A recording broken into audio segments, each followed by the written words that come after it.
Buenos días, amigos de la Asociación Ciencia y Cultura para Todos. Hoy tenemos a una nueva amiga, la licenciada en antropología física, Laura Corrales Blanco, y nos va a hablar de un tema muy interesante: los tatuajes como herramienta para la identificación de personas fallecidas. Espero que sea de su agrado y pues empezamos. Laura, ¿qué nos puedes decir de los tatuajes? O sea, cuando dijiste tatuajes, a mí me brillaron los ojitos porque pues sí, tengo tatuajes. Pues es que por dónde podría empezar, ni siquiera sé, es un tema tan extenso en todos los sentidos, como desde la antropología es un tema muy extenso, ya de por sí todo el simbolismo, todo lo que implica plasmar tatuajes o tener el cuerpo como un lienzo, ¿no? Que comúnmente se dice, lleno de tatuajes, ya nos podríamos tirar horas, pero si lo traemos al ámbito forense, más aún, porque es un tema que quizás no es muy conocido, pero nos ha dado ya muchas alegrías en identificaciones, pero hay muchos retos por delante también, claro. Así que tú pregúntame porque el tema es muy grande. Sí, porque, o sea, sí tengo tatuajes, pero mi papiquita me decía que las que tienen tatuajes, 0.9% es porque estuvieron en la cárcel. Ajá, Y claro. tatuajes no he estado en la cárcel y tengo un doctorado. Sí, bueno, suele pasar, de hecho, ¿no? Hay una estigmatización hacia el tatuado que parece que poco a poco va desapareciendo, pero en realidad depende de en qué contexto estés, vas a ver que sí existe y prevalece muchísimo, o como que está ahora bien decir, ay, sí, yo soy muy abierta a los tatuajes, ¿no? Pero en realidad te siguen poniendo trabas en ciertos trabajos, aunque haya leyes que digan que no te pueden hacer eso, etcétera, etcétera. Entonces, una parte fundamental de mi investigación también es luchar contra la estigmatización del tatuado, porque no todos los tatuados, la mayoría de los tatuados no tienen nada que ver con contextos de cárcel, ¿no? O de violencia, etcétera.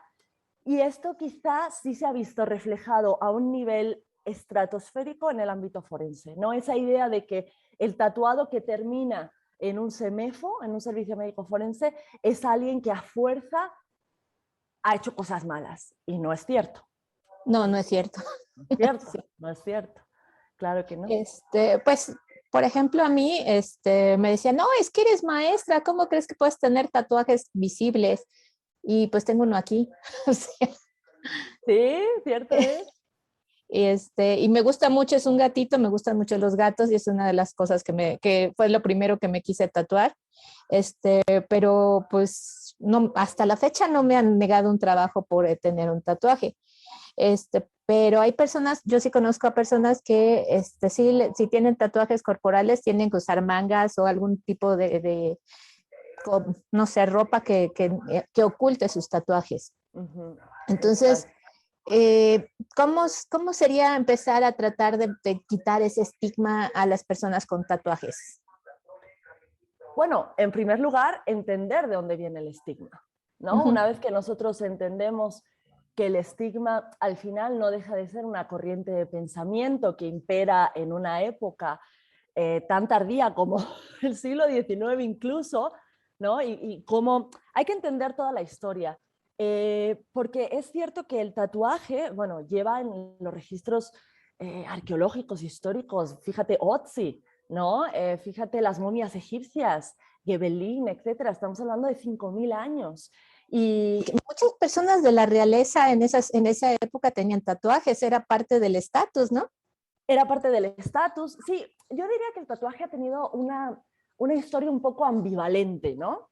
Por una parte, tenemos tatuajes que han representado estatus, matrimonio, incluso belleza, ¿no? Y estar tatuado te posicionaba por encima de otras personas en muchos ámbitos, pero también tenemos una historia que nos cuenta que el tatuaje evidentemente servía para marcar a los delincuentes, que sobre todo con Lombroso, ¿no? Esa idea del hombre delincuente, del Lombroso, que lleva tatuajes y Ay, que creo que peor era la mujer con tatuajes, ¿no? Sí, sí.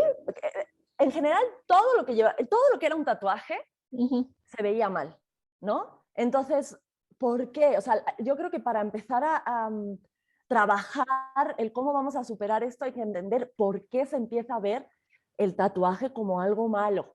Cuando se ha tenido esa historia ambivalente, bien lo podríamos haber visto siempre desde el lado bueno. Y al final es toda esta historia de cuando el capitán Cook, ¿no? Llega a las islas y de repente, pues, los tatuajes son como están a la orden del día, entonces los marineros empiezan a querer tatuarse. Le Breton tiene un libro muy interesante sobre los tatuajes que de hecho dice que justo en esa época, un poquito después de los viajes de Cook, una gran cantidad de marineros, como un 80-90% de los marineros de Inglaterra estaban tatuados. Pero, ¿qué era ser marinero? ¿Qué representaba ser un marinero? No era gente de alta alcurnia, no era gente ligada a la nobleza o a la aristocracia. Entonces, al final, esa visión que se tiene del marinero como perteneciente a las clases bajas, y entonces los marineros se tatúan y luego también los delincuentes y las prostitutas y bla, bla, bla, y se genera, ¿no?, toda esa concepción súper negativa de los tatuajes que con autores como Lombroso, la antropología criminal, etcétera, etcétera, que en México también, ¿no? Martínez Vaca también hizo todo un compendio de los tatuajes, va calando a nivel mundial y surge esta idea de que el tatuaje es de mala persona, ¿no? Aunque se sabe que el propio Lombroso, y fíjate, esto es interesante, el propio Lombroso señaló en su libro que sí había gente de la nobleza que tenía tatuajes, pero los justificaba. Es que no se dan cuenta, es que no entienden que es de bárbaros, ¿no? Lo que supe, bueno, en la semana salió una nota de que encontraron a una aguja de hace como 3000 años, una cosa así, y después vieron que era una aguja para tatuar. O sea, Claro. esto es una tradición de milenios. Sí, sí. Por ejemplo, te digo, las momias de Gebelín o el propio Otzi, que además todo el mundo lo conoce, pues tenía un montón de tatuajes, como 60 o algo así, tatuajes, ¿no? O sea, Me muchísimos. gana. Nos gana a todos. Y luego Sí. la labor ardua de interpretar, oye, ¿por qué se los hizo, no? ¿Por qué alguien que vivió hace tantos miles de años se tatuó? Se tatuó esto, se tatuó lo otro. Entonces de verdad es fascinante. Es algo que... Y si seguimos encontrando, seguiremos encontrando tatuajes, claro. O sea, claro que sí. Sí, o sea, a eso que dicen de que es una moda de ahorita, pues no, o sea, es una moda de hace 3000 años para acá, ¿no? Más, mucho más. Estamos hablando de Bueno, Belín, son 5000. ay, sí, es un montón. Sí. Bueno, pues ya empezando el tema en el que trabajas, es los tatuajes como identificación de personas que lamentablemente fallecidas en los CEMEFOS. ¿Cómo es tu trabajo ahí? ¿De qué se trata? Ya me hablaste ahorita de una encuesta, Uh-huh. bueno, es que eso se me hace ya también triste de que una persona Sí. termine en el CEMEFO y esté no identificada. Sí, bueno, todo esto surge porque yo, antes de meterme a la maestría, trabajé para la cooperación internacional en varios estados y entonces ahí empecé a inmiscuirme con los tatuajes. Y, ¿Y cuánta gente de verdad que está en los semefos tiene tatuajes? Es alucinante la cifra. De hecho, incluso el registro de personas desaparecidas y no localizadas, cuando lanzó, lanzó obviamente todas las estadísticas y bla, bla, bla, y fue ay, ahora no me acuerdo si fue Animal Político, Reporte Índigo, no me acuerdo bien, deja que te busque el dato, pero hizo justo un artículo sobre las personas que estaban desaparecidas, que estaban en ese registro, y sus tatuajes.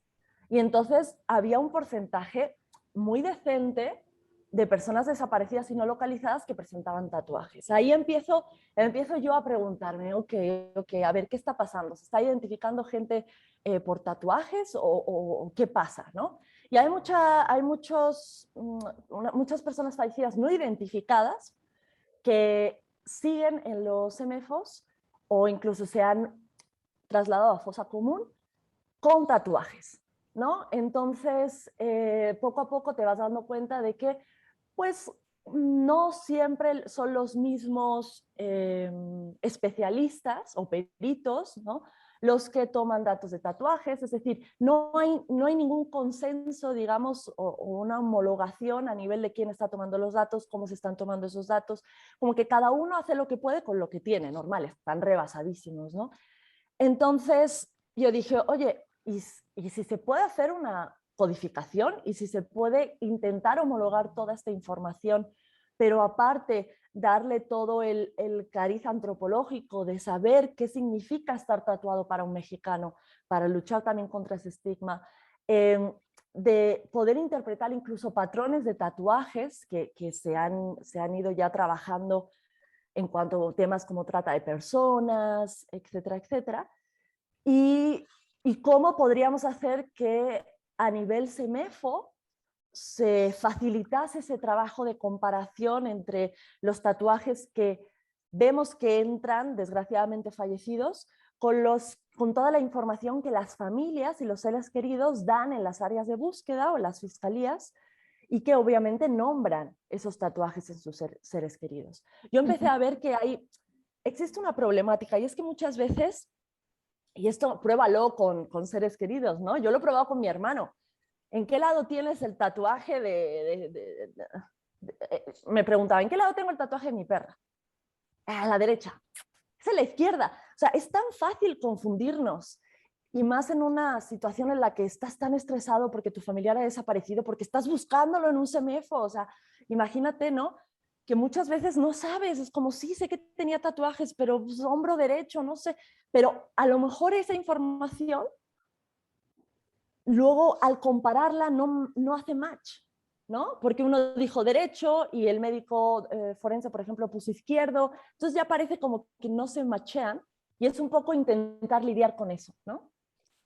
Sí, bueno, lamentablemente también he tenido que ir al Ministerio Público por otras razones, no tatuajes, pero sí te piden cosas muy específicas. O sea, a mí me dijeron que de qué calibre era la pistola y ay, pues yo qué sé, era de un cañón enorme. O sea, si me apuntan con ella, pues, ¿qué voy a andar sabiendo de qué calibre es la pistola, no? Entonces, si te piden exactamente en qué parte está el tatuaje, pues no vamos a poder decir exactamente o tan precisamente como ellos nos están pidiendo algunas veces. También entraría, bueno, supongo que entra en este tipo de situaciones, ¿no? Sí, sobre todo el tema de la subjetividad. Lo que tú ves como un tatuaje, tú a lo mejor dices, yo tengo un gato, y yo te veo así y digo, ay, tiene una flor. Bueno, un gato y flor parece como muy, muy raro, ¿no? Pero imagínate, ay, es que tenía un pájaro y luego tenía un búho, que es algo muy específico, ¿no? Entonces el tema de la subjetividad también entra. ¿Cómo estamos describiendo los tatuajes? No es lo mismo cómo tú vas a describir un tatuaje que cómo yo voy a describir un tatuaje. Entonces la idea también es que esta homologación sea lo más neutral posible, que no nos lleve a errores de interpretación. Y esto, no, a ver, también lo digo, no es algo que yo me haya inventado la rueda, ¿no? O sea, para nada. Ya hay homologaciones, ya existen, pero no hay específicas para población mexicana. Población mexicana, además teniendo en cuenta la gran cantidad de migrantes que hay en México y que vienen de lugares como Centroamérica, que también tienen muchos tatuajes. Entonces es un poco como, ok, ¿cómo vamos a bajar esta información para lograr que tengamos algo que sirva para los mexicanos?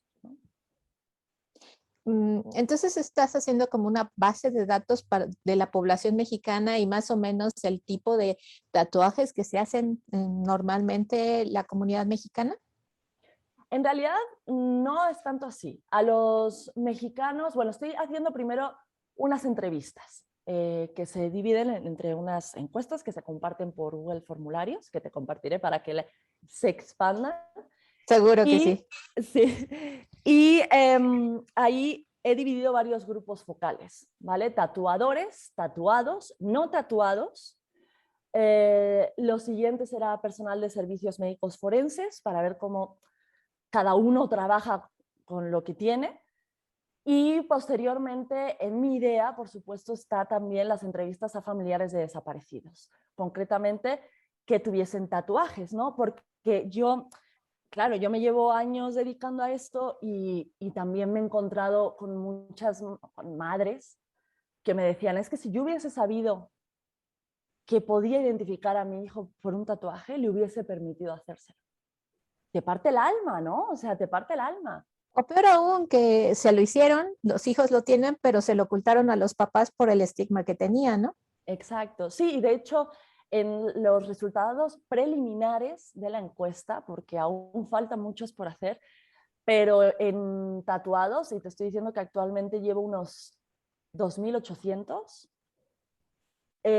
un porcentaje alto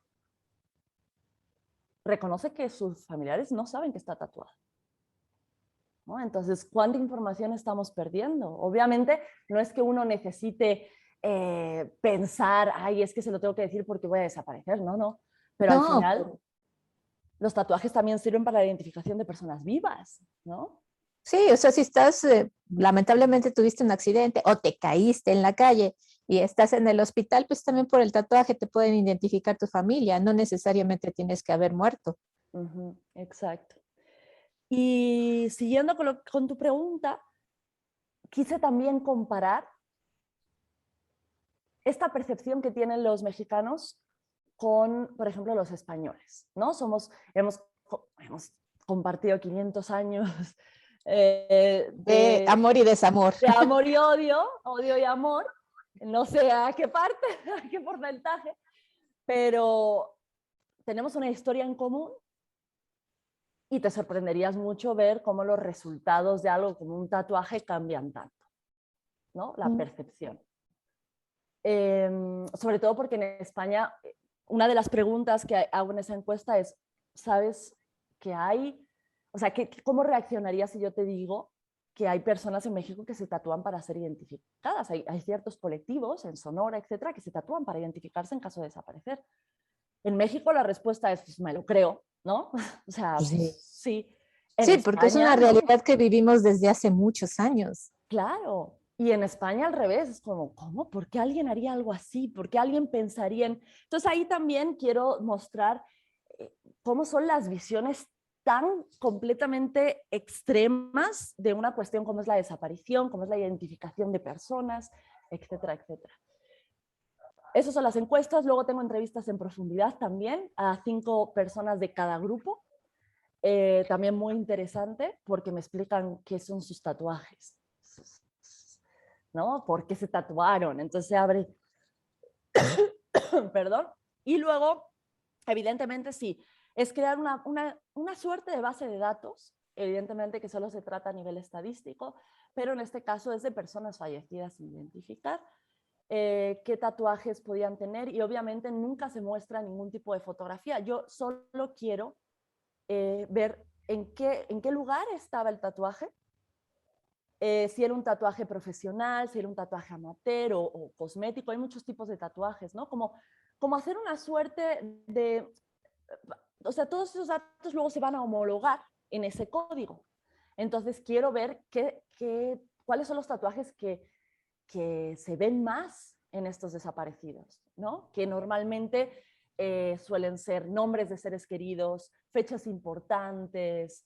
Obviamente hay una diferencia entre qué se tatúan los hombres, qué se tatúan las mujeres. Quiero ver todo el contexto, pero sobre todo tomar datos que son los principales de tamaño, región ¿Lugar? corporal, Ajá. el diseño, si tiene color, si no tiene color, si está en buen estado, si no está en buen estado, etcétera, etcétera, y con eso ir armándola, ¿no? ¿Para qué? Para finalmente poder establecer esa codificación y crear una ficha AMPM, una ficha antemortem y postmortem, que son las que se cotejan entre lo que sale en el CEMEFO y lo de las áreas de búsqueda que dicen los familiares, que sea muy precisa, que no tengas ni que escribir, porque ese es otro tema. Si actualmente existen bases de datos donde se pueden guardar esta información de tatuajes, por ejemplo la de la Cruz Roja, que utilizan muchos, pero otros les parece muy difícil y utilizan Excel. Si tú metes una palabra que tenga una falta de ortografía en Excel, en un registro donde hay 6.000 nombres, ¿no? Y le das a filtrar, porque no vas a estar bajando 6.000 veces para encontrar un tatuaje, no te va a aparecer. No.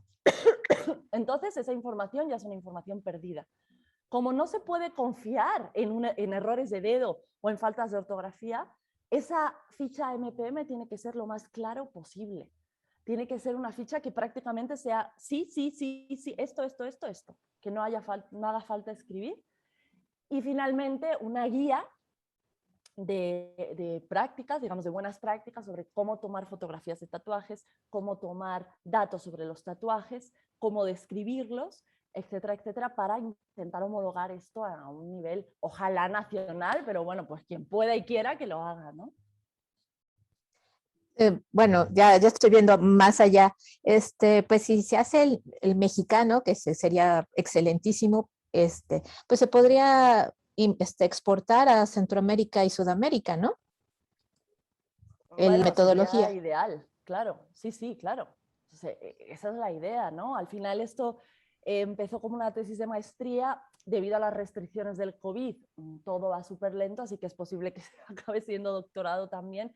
Y Sí, eso yo al creo que ya nos final, vamos a tatuar algo del COVID en sí, algún ya, lado. ya, ya. Sobreviví al COVID. Así, ¿eh? Mi tesis sobrevivió al COVID, que es diferente.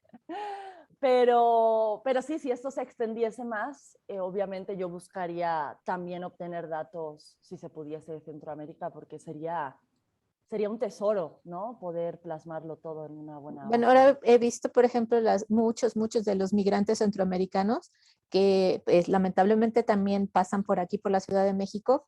Sí. Digo lamentablemente porque es una situación terrible tener que salir de tu país por violencia y todo ese tipo de cosas. Pero pues sí he visto muchos que traen tatuajes. Entonces, pues sí, es algo que nos acompaña a todos. Sí, y de verdad, si se puede, aunque sea acotar el rango de búsqueda de estas personas, ¿no? Eh, y luego decir, bueno, pues tengo 3 personas aquí que tienen este tatuaje acá, aunque, hombre, un tatuaje no es igual uno a otro, ¿vale? Pero aún existe o está esta forma de pensar de, ok, aunque su familia incluso lo haya identificado por los tatuajes, hay que hacerle ADN. Vale, pero si se puede acotar ese rango de búsqueda, Sí, ¿no? que sean 3 personas en vez de 40, no sé.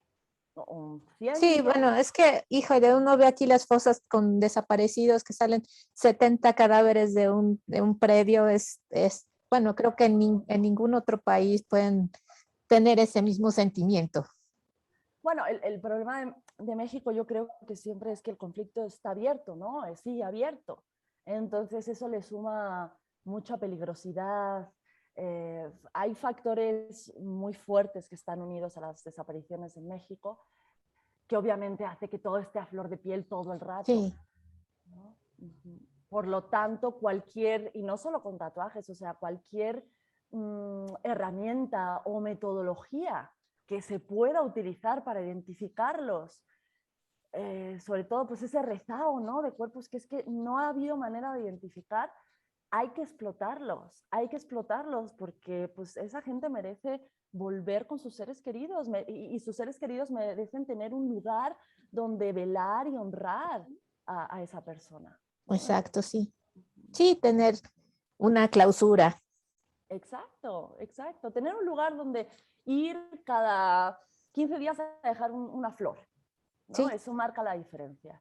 Entonces hay que hacer, hay proyectos muy interesantes de isótopos estables para ver patrones de migración, o sea, hay cosas muy interesantes, pero como siempre se necesita mucha investigación, se necesita mucho dinero, claro, porque pues en el de los tatuajes no, pero hay ciertos métodos que sí hay que invertirle y hay que ver cómo, pues qué interés político incluso hay en esto, ¿no? sí, pues sí, hay que ver todas las posibilidades que tienen este tipo de investigaciones. Y bueno, que dan frutos, siempre dan frutos. Sí, Pero siempre. bueno. Está súper interesante y pues sí, creo que nos podríamos quedar aquí 3 horas o más. ¿O más? Pero sí, claro, claro. Te invito a que vuelvas a hablar con nosotros en un futuro Claro que sí, cercano, si claro que estás sí. disponible. Y pues si nos puedes regalar unas palabras para terminar esta entrevista. Bueno, me alegro muchísimo y muchas gracias por invitarme. Creo que pues, la labor que hacéis es increíble y que llegue a mucha gente, ¿no? Que llegue a mucha gente, que se sepa que hay interés en esto, que se está trabajando mucho desde la academia, que parece que nos olvidan ahí muchas veces, ¿no? Estamos medio olvidados, pero no estamos olvidados, estamos ahí, estamos trabajando, estamos dándole duro. Y yo espero que salga mucha gente dispuesta a cambiar esta situación, aportando cualquier granito de arena que haya. Y vuelvo a reiterar mis gracias por esta invitación. No, yo agradezco que hayas aceptado, es que esto está fantástico, está fantástico. Y Muchas bueno, pues gracias. agradecemos a nuestro público, espero que les haya gustado, espero que tengan preguntas, se las voy a hacer llegar a Laura en cuanto las pongan y seguimos en contacto. Te agradezco mil que hayas aceptado, ¿eh? Muchas gracias.